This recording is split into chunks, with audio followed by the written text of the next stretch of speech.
ازيكم عاملين ايه؟ يا رب دايما تبقوا بخير، وحشتوني جدا. النهارده هتكلم معاكم على اغنيه عمرو دياب الجديده من البوم مكانك، اغنيه واخدين راحتهم. لسه نازله كده بقالها حبه حلوين، يلا بينا.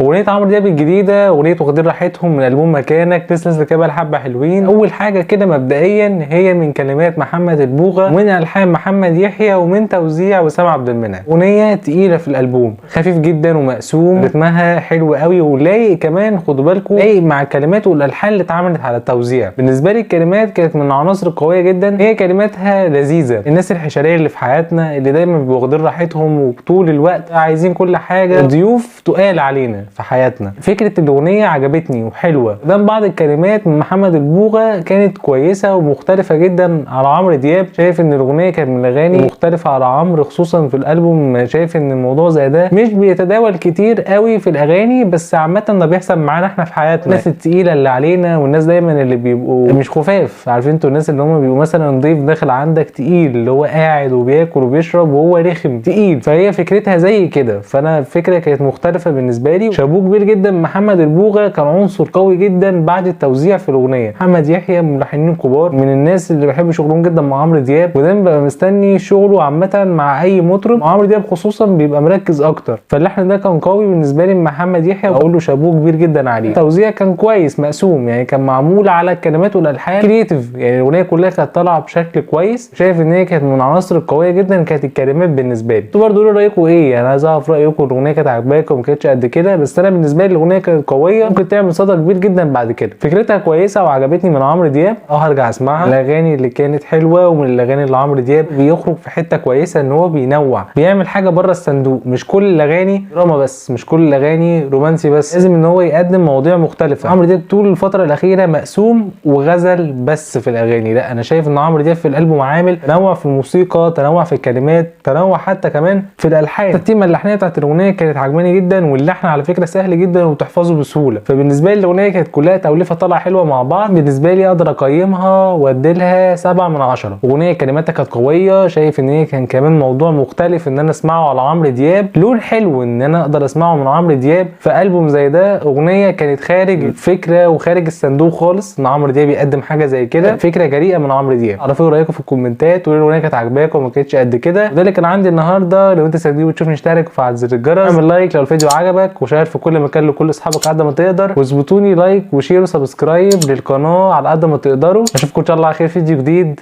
سلام.